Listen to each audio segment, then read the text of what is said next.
Dear students, अगर हम सम number 11 को देखें तो यहाँ पे हमारे पास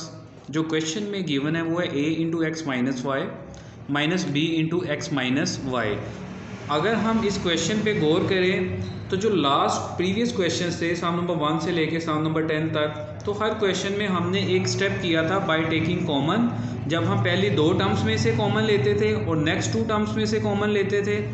और जब दोनों कॉमन वैल्यू सेम आती थी तो उसको एक दफ़ा लिख देते थे और जो रिमेनिंग टर्म होती थी उसको हम एक दफ़ा लिख देते थे। अगर हम यहाँ पे देखें क्वेश्चन की तरफ, तो ऑलरेडी क्वेश्चन में कॉमन लेके उन्होंने आपको वैल्यू गिवन है। अगर हम देखें तो x माइनस वाई और x माइनस वाई दोनों सेम है, तो हम इसको सिंपल एक दफ़ा लिख देंगे x माइनस वाई, और जो रिमेनिंग टर्म है वो कौन सी है, सिंपल a माइनस बी। अगर हम सम नंबर 12 की तरफ देखें तो वो भी same as it is, already उन्होंने कॉमन लेके लिखा हुआ है, दोनों टर्म सेम है, तो हम इन दोनों टर्म्स को एक दफ़ा लिख लेंगे और बाकी जो रिमेनिंग टर्म होगी उसको हम सिंपल एक दफ़ा लिख लेंगे, विच विल बी ओवर आंसर। और अगर हम सम नंबर 13 की तरफ देखें तो ये भी सेम एज इट इज़ उसी तरह ही है कि कॉमन जो है ऑलरेडी लेके लिखा हुआ है और ब्रैकेट के अंदर जो दोनों वैल्यूज़ हैं वो सेम है,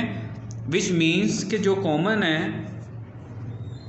जो दो दफ़ा लिखी हुई हैं उसको हम एक दफ़ा लिख लेंगे और जो रिमेनिंग है उसको हम सिंपल एक दफ़ा लिख लेंगे, विच विल बी ओवर आंसर। अगर हम इस एक्सरसाइज के लास्ट क्वेश्चन की तरफ देखें सम नंबर 14, तो उसमें भी ऑलरेडी उन्होंने कॉमन लेके क्वेश्चन में गिवन है वैल्यूज सारी, तो x प्लस वाई आप देख सकते हैं दोनों ब्रैकेट्स के अंदर हैं, दोनों सेम है, तो इसको हम एक दफ़ा लिख देंगे x plus Y,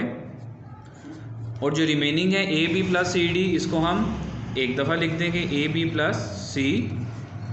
D, which will be our answer.